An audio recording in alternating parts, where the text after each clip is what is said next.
Bonjour et bienvenue à Grain de sel avec notre toujours souriant et drôle chef Éric Boutin. Salut Isa. Ça va? Ça va très bien. Aujourd'hui, on va cuisiner le saumon, Éric, d'une manière spéciale. Oui, on va travailler le saumon sous forme de gravlax, un gravlax de saumon à l'apérole. Et puis, on va faire un dérivé avec ça. On va faire des bonbons de gravlax farcis. Oh là là, ça va être bon, ça. J'ai hâte de goûter à ça. Délicieux, facile, efficace. Yes! À nos apéros. À nos apéroles. À l'apérole, saumon à l'apérole. Ah oui, c'est pas tout de suite l'apéro. Non, Non. Mais ça serait bon, par exemple, les petits bonbons de gravlax à l'apéro. ça serait bon. Ouais, tantôt, l'apéro.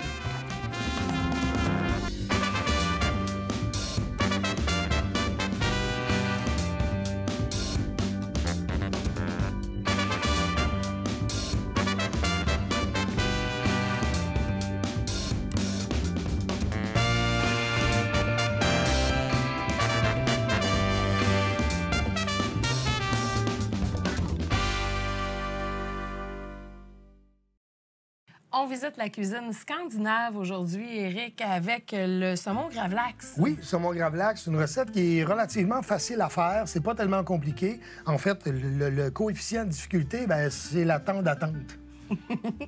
C'est-tu ce que t'es pas bon dedans? Là, C'est la ça. patience, Oui, c'est ça. Il faut être patient puis il faut prévoir une journée au moins d'avance. T'sais. On fait pas ça 5 minutes avant que la visite arrive. Non, ça se c'est un peut peu. pas. Ça va être mou, mettons un peu. Alors, en fait, c'est simple, c'est qu'on va commencer par installer une feuille de papier d'aluminium sur laquelle on va déposer nos choses. Voilà. Alors, j'ai fait 2 filets de saumon ici.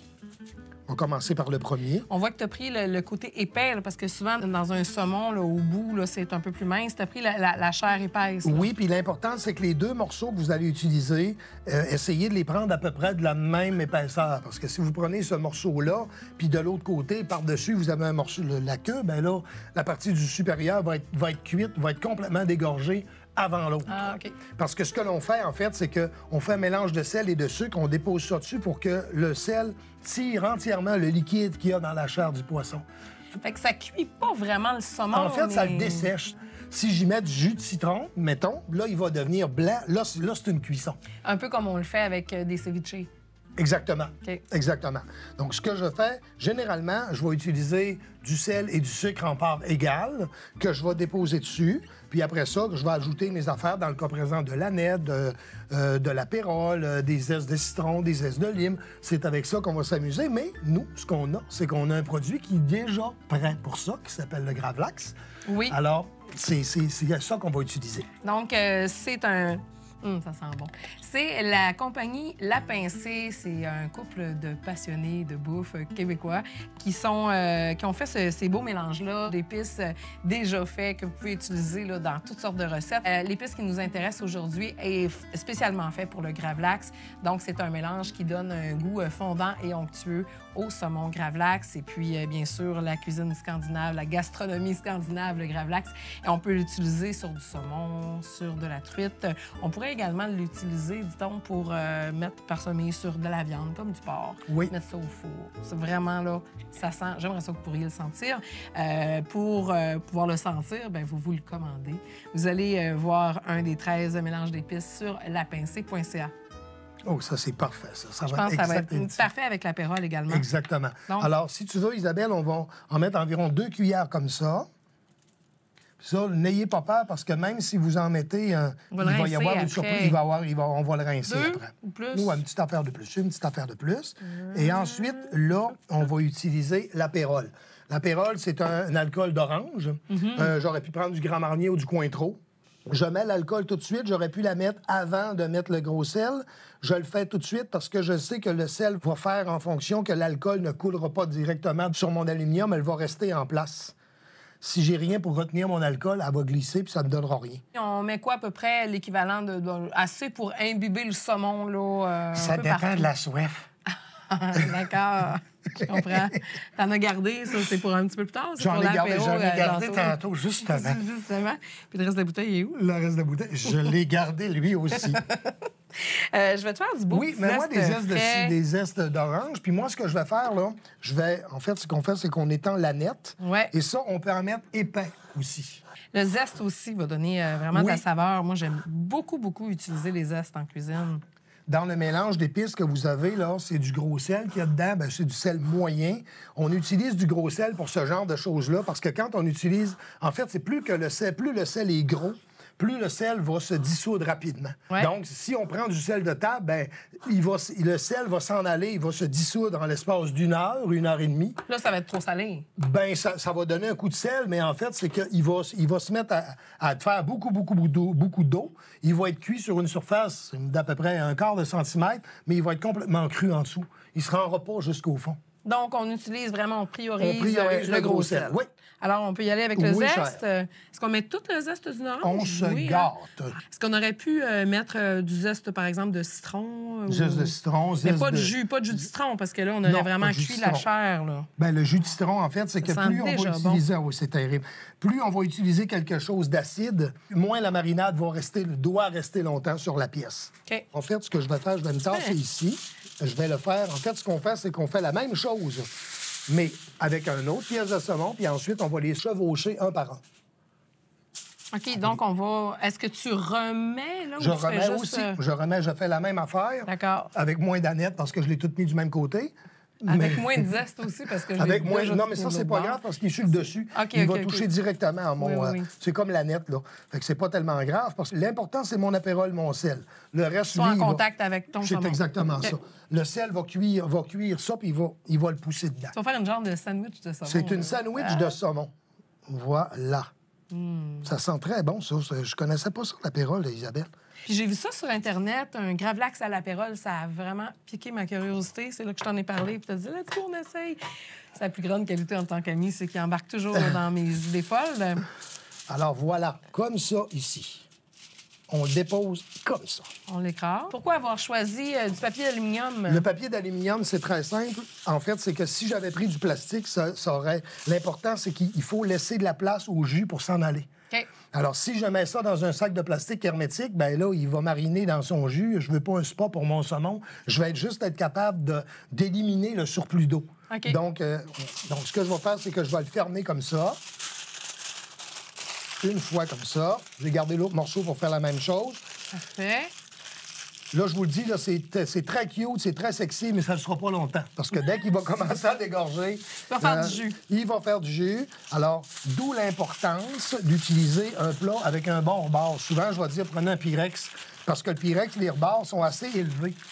Donc, s'il rejette beaucoup d'eau, bien là, vous n'arriverez pas le lendemain matin dans votre frigidaire puis qu'il a mis tellement d'eau qu'il a coulé fait un partout. mess. Non, on veut pas un mess. On veut pas de mess. On veut pas de mess.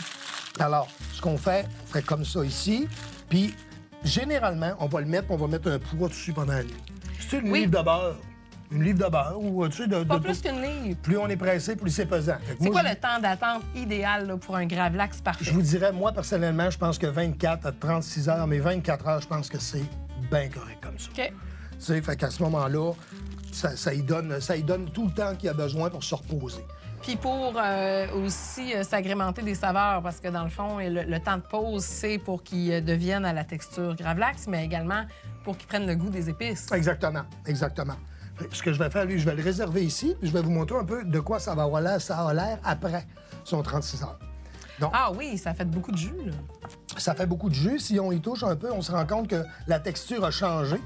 OK, oui, c'est plus ferme. C'est plus ferme. Donc, après la marinade dans le frigo, on parle d'environ, là, justement, 24... Mettons qu'on y va à 24 heures. Lui, il a exactement 24 heures. Là. OK. Après 24 heures, vous allez simplement enlever tout ça ici, vous le rincez à l'eau. Est-ce qu'une fois qu'on l'a rincé, on l'assèche un peu avant? On peut l'assècher. Avec du papier d'aluminium? Du papier essuie-tout? Oui, du papier essuie-tout, juste pour dire là, que ça va éponger l'eau un peu. OK. Et vous le laissez à l'air libre dans le frigo, peut-être une petite heure. OK. Pour le laisser sécher un peu, il va mieux se couper. Qu'il fasse une espèce de petite croûte. Qu'il fasse une espèce de petite croûte. Ceux et celles qui font du fumage à la maison, bien, c'est à peu près le même principe. Vous le mettez peut-être un 12-15 heures, mettons 12 heures. Puis là, vous allez le fumer. Puis avec le goût d'orange, d'apérole et de fumée, c'est génial. Petit truc à la maison, vous n'avez pas de fumoir, mais vous aimez ça. Moi, j'en ai déjà fait. Du gravlax une fois, quelques fois. Puis une fois, j'avais mis de la liquide fumée un tout petit peu. Puis ça donnait quand même un peu le goût, au final, là, du saumon fumé. Là. Mettons qu'on veut faire du saumon fumé à bas prix, pas de fumoir. Ça se vend là, en épicerie de la liquide fumée. Ça sent vraiment le fumé. Puis ça donne le petit goût de fumée du saumon effectivement. fumé. Oui.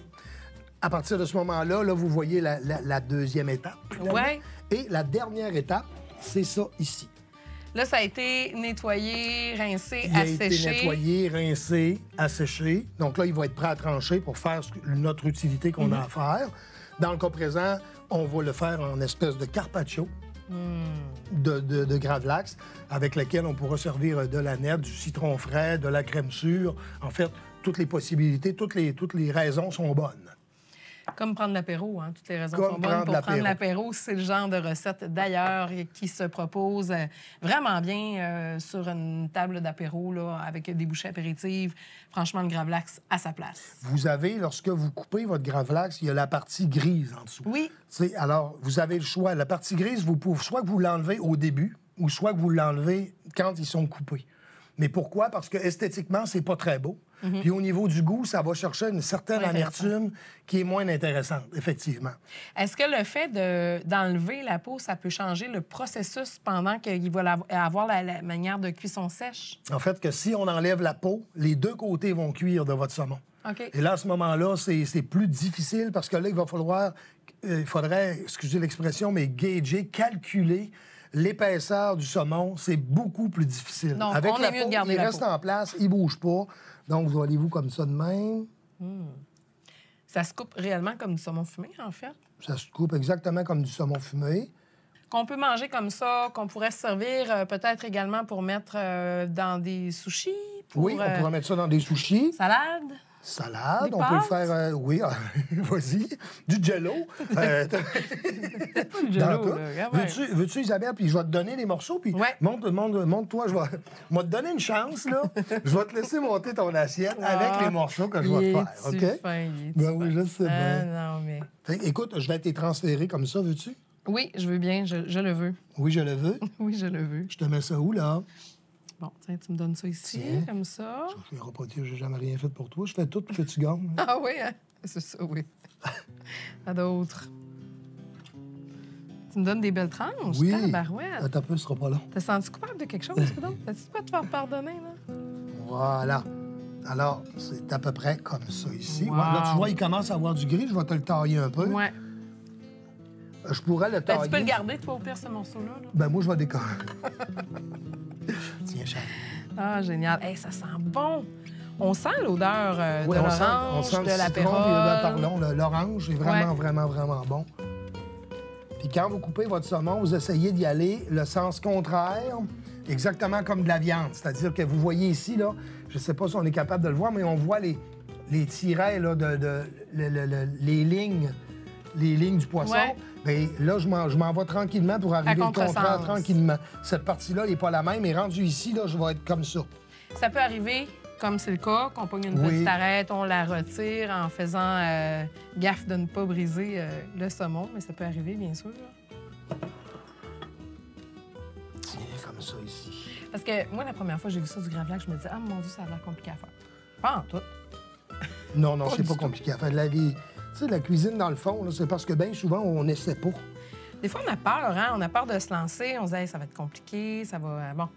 Là, je te dirais que la seule chose qui est difficile là-dedans, C'est de le prix du payer. saumon. C'est le prix du C'est saumon. ça, exactement. Donc, quand le saumon vient en spécial, je pense que c'est vraiment le moment d'y aller avec. Voilà. En fait, il faut l'acheter frais. Là. On ne pourrait pas utiliser du saumon congelé. Là. En fait, c'est qu'il faut que le saumon soit gras. Fait que dans le saumon congelé, souvent, vous avez du saumon du Pacifique. OK? Ça vous prend du saumon de l'Atlantique parce qu'il est beaucoup, beaucoup, beaucoup plus gras. OK.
segment Grain de Chef aujourd'hui, on parle de couteau. Éric, Oui, présente-nous Isabelle. la sélection que tu as fait pour nous. Oui, alors on commence avec le premier couteau, celui-là qui est un des plus utiles en cuisine, le couteau d'office, le couteau à patate, communément appelé le couteau à patate, Ou l'économe. ou l'économe, les couteaux de chef. J'en ai apporté deux variétés, et le couteau à pain. Dis-moi, tes couteaux de chef, quelle est la différence entre les deux? Il y a le manche. Au niveau de l'alliage métallique qui sert de la lame, on est rendu qu'on s'équivaut. La plupart des compagnies reviennent à peu près, là, ça s'équivaut pas mal toutes. On nous vante là, les vertus de telle ou telle lame qu'on peut tout couper. Le but, c'est pas de recreuser un sous-sol, là, c'est de couper des légumes ou encore de la viande, mais ça reste qu'on n'a pas de grandes choses à faire à part ça. Donc, les couteaux s'équivalent. C'est au niveau des manches qu'il va y avoir une différence. Quelle est la différence? Là, je vois que tu as apporté 2 couteaux de chef. Lequel est ton préféré puis pourquoi? Celui-là ici, parce que la poigne est bonne, c'est des bons couteaux. C'est des couteaux qui vont avoir tendance à tomber, ils ne seront pas insécuritaires, tandis que celui-là ici, quelqu'un qui est maladroit comme moi, ça, c'est très dangereux. La gaffeuse en moi prendrait également celui-là. Exactement. Fait que je pense que idéalement, c'est des beaux couteaux ronds, la poigne est bonne, la lame, elle, automatiquement, là, Donc, si j'ai bien compris, on garde ces trois-là à la trois-là, maison et puis exactement. on a tout pour cuisiner à peu près n'importe quoi. Exactement. Hey, merci, Éric. Ça fait plaisir.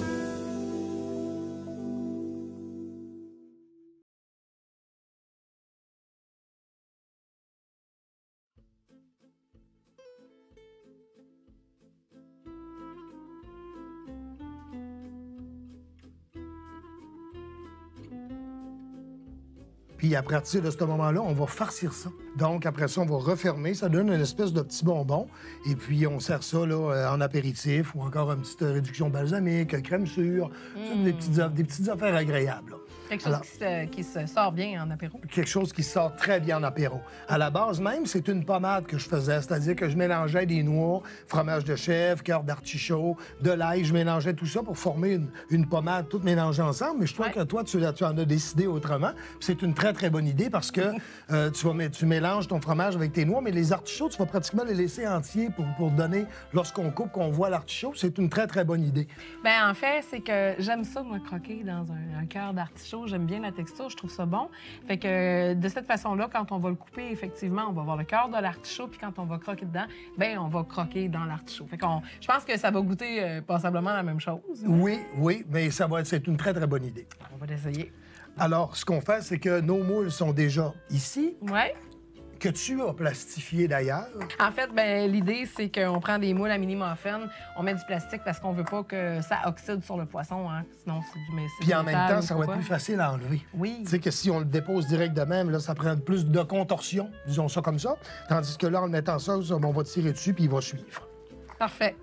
Éric, là, on utilise dans ce cas-ci du gravlax. Si, disons, à la maison, on a décidé que ça ne nous tentait pas de faire la recette de gravlax, mais qu'on avait du saumon fumé à la maison, on pourrait-tu prendre On du pourrait saumon le faire fumé? avec du saumon fumé. Ce même principe-là, ça peut se faire aussi avec de la viande tranchée très fine, comme un carpaccio. OK. On aurait pu faire ça avec du carpaccio de bœuf et ça aurait fait exactement bonne le idée. même principe du canard. Oh, Des OK. tranches fines de canard qu'on va farcir avec des figues. Tu sais, il y a un paquet de variantes à ça. Vous les fabriquez, mettons, le matin, vous les mettez au frigo. Quand votre visite arrive, on démoule, ça se fait tout seul. Par-dessus, vous allez mettre une matière croustillante, là. Je sais pas, moi, des oignons frits ou du tempura. Si on n'a pas de tempura? Advienne que tempura. Ça, c'est une vieille blague qu'Éric nous faisait toujours quand on travaillait ensemble dans les sushis et on a beaucoup rigolé avec cette blague-là. Toujours la Advienne même, que tu sais. Oui, mais ça fait Alors, 10 ans qu'elle roule, là, tu Fait que sais. toi, tu vas passer ça au mortier, si j'ai bien compris? Oui, je vais utiliser le mortier parce que mon grain de sel du jour, ça va être Non. le poivre rose. Non, je suis bouche bée. Je me tanne pas. Je me tanne pas du poivre rose, l'effet que ça fait quand on croque dans un grain de poivre rose. Je trippe à chaque fois comme un enfant. Fait que ça va être ça. Je te laisse faire ta pommade. Ouais. Moi, je vais commencer tranquillement à monter les miens OK. pour voir ce que ça va faire, voir si les miens vont être plus beaux que les tiens. On sait pas. On sait pas. Écoute, Fait que on verra bien. Ce que je fais ici, là, je les dépose. Vous essayez de garder une partie qui va dépasser parce qu'on va les refermer. C'est ce qui va tenir votre pommade de chaque côté. Ça sent vraiment bon. En tout cas. Vraiment, vraiment. Le poivre rose et l'odeur avec l'apérole, je crois que ça va donner un petit goût super intéressant. Alors, ce qu'on fait, là, on met une tranche d'un côté, une tranche de l'autre. On va mettre la pommade dans le milieu. Je vais te laisser en faire aussi, là, puis je ne prendrai pas tout le saumon. Je vais être bon joueur, quand même. J'espère. Non, mais tu n'as coupé quand même une bonne quantité. Oui, j'en ai coupé une bonne quantité. Fait que à ça, on mélange... En même temps, je fais le mélange que les gens vont pouvoir faire aussi à la maison. Tu n'as pas besoin, toi, du fromage. Je peux tout le prendre, en fait. Oui, oui. Je vais donc tout fromage le à la prendre. crème ferait le job aussi, hein? Fromage à Fromage à la crème. Ouais, Quel autre fromage on pourrait mettre à part de ça? Est-ce qu'on pourrait mettre fromage, du brie? du mascarpone, ça se ferait. Ben, moi, je ferais ça peut-être à l'italienne. Mascarpone, tomates séchées, capre haché, avec des zestes de citron à l'intérieur de ça. Ah oui, c'est ça une bonne ferait, idée. je l'ai fait aussi avec du thon. Il y a une recette classique italienne qui s'appelle vitello tonato. C'est un veau, c'est du veau avec une sauce au thon. OK. Fait que ce qu'on fait, c'est que c'est des tranches fines de veau. Je mettais un mélange de thon avec justement du fromage à la crème et on remplissait ça dedans. C'est bien impressionnant parce que c'est un mélange de thon et de veau. Le mélange est un petit peu spécial, mais c'est tellement bon. C'est terrible comment c'est bon. Donc, j'ai ajouté le fromage à la crème, les pacanes, j'ai ajouté un petit peu d'ail et on met un peu de miel. C'est un excellent touillage, cher. Oui, je trouve aussi j'ai une bonne technique de touille. Avec le petit goût de miel, je pense qu'avec le chèvre et miel, c'est un super mélange. Ou chèvre et miel, c'est vraiment un beau mélange, là. Mettons là, qu'on veut faire le même concept avec ces moules-là. Je veux dire, c'est à la limite de son imagination. En autant qu'on a quelque chose qui nous fait une espèce de... D'enveloppe. D'enveloppe, c'est ça, exactement. À partir du moment où l'enveloppe est là, je vais t'en laisser quelques-uns parce que là, comme parti en grande... Bon, là, ça va bien, non? Je pense qu'il y en a en masse pour 2, peut-être même pour 3. Alors, l'idée, après ça, c'est qu'on met ça au frigo, Éric. Il faut que ça fige, il faut que ça prenne le temps de figer un peu. De le figer un peu. Là, combien de temps, tu crois? D'à peu près la grosseur de votre moule. Là, un moule gros comme ça va prendre à peu près 20 minutes, une demi-heure dans un bon frigo. Là. Okay. Ça va se replacer tout de suite. OK. Voilà. Alors, ce qu'on fait là... Dedans. Toi, t'as mis le mélange, là, t'as vraiment tout mélangé. La même chose que moi, sauf que t'as fait ton mélange là, d'avance. En plein ça, regardez comme ça ici, puis là, on referme. Là, il n'est pas obligé, là, parce que la partie qui est ici, ça va être votre fond. Ça va être sa base, ça va être son assise. Donc, vous n'avez pas besoin là, que ça soit... C'est pas grave que c'est pas tout... Pas grave, c'est pas au niveau, là. OK. Bon, parfait. Je vais en faire comme ça.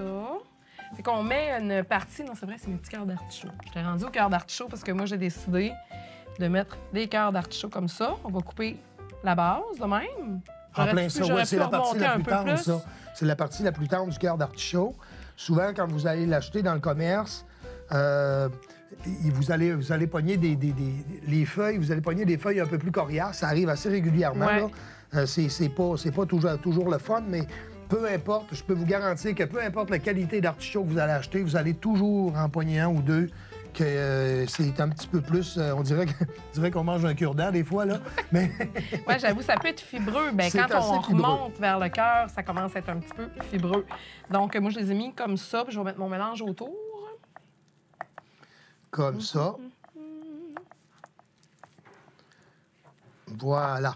Puis après ça, là, un coup qu'ils sont remplis comme ça, l'important... C'est du bricolage, quand même, hein? C'est du bricolage, ça. C'est du gros bricolage.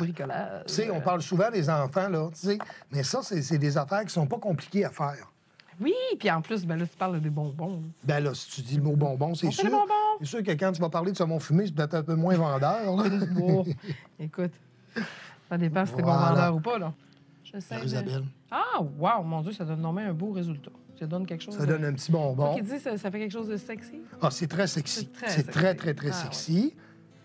Comme ça, ici. Vraiment. Ça sent bon. J'ai très hâte d'y goûter. Oui, ça sent bon. Là. Ça va être une première pour moi, bonbon de poisson comme ça. J'ai jamais goûté à ça. T'as-tu ces idées, mon cher? Tiens, voilà. Nous autres, on le fait, on le sort, on le démoule tout de suite. On pourrait décider de le mettre au frigo avant que la visite arrive. Ben, moi, je le mettrais peut-être un petit 2 heures avant pour s'assurer.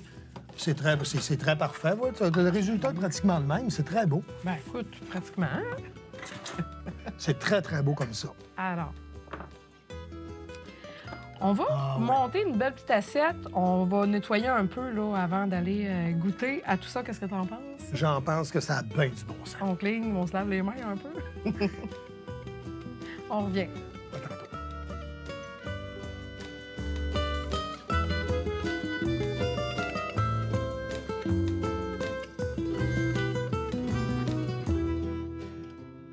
Éric, je suis vraiment fière de notre gravlax à l'apérole. Oui, je pense que ça fait. Puis quand on a fait nos bonbons en plus, là, on dirait que tout est fait pour aller ensemble. C'est parfait. Oui, puis avec la petite odeur d'orange, j'ai hâte de voir si on goûte vraiment l'orange dans le poisson. Donc, s'il nous en reste comme ça, parce que, tu sais, quand on prend un pavé de poisson, on a quand même, pour un bout, là, on peut le servir comme ça en petites bouchées. Comment on pourrait le servir? Comment on pourrait l'utiliser? On peut le servir en salade, sur un risotto. Oui. On peut même mettre ça dans nos œufs pour faire une crêpe. Pas une crêpe, une omelette, pardon. Ben oui. Ça vient du même animal. Ou ensuite, carrément, justement, là, des pâtes farcir. Je vais farcir des petits... Sushis, des rouleau de sushis, printemps. exactement. Rouleau de printemps, exactement. Baluchon. Baluchon. Tout est possible. Pour ce qui est des bonbons, ben eux autres, on les consomme. On a 4 jours pour les consommer. Ça se congèle-tu? Ça se congèle pas. Ça se congèle Tout se pas, hein? congèle, mais ça sera pas yard. Sincèrement, ça sera pas yard. Puis étant donné que c'est du poisson, je donne toujours 4 jours, un petit peu moins. Dans le cas du gravlax, est-ce que ça, c'est, admettons, on le mettait sous vide, on pourrait le congeler? Parce qu'on peut congeler du saumon fumé, Oui, d'habitude. oui, tout à fait, oui. Fait que ça, on pourrait, là. Ça se congèle très bien, oui. OK. On goûte, puis tiens, on invite l'équipe à venir goûter avec nous. Qu'est-ce que t'en penses? Non, j'en pense que ça a bien du bon Ça a sens. bien du bon sens. Tiens, cher. Bon, puis après ça, ben là, ça va être l'apéro, là, tantôt. Là. Oui, là, c'est l'heure de l'apéro C'est pas quasiment. mal On bientôt, approche, hein? là. Ah oui, ça s'en vient, là. J'avais hâte à ça.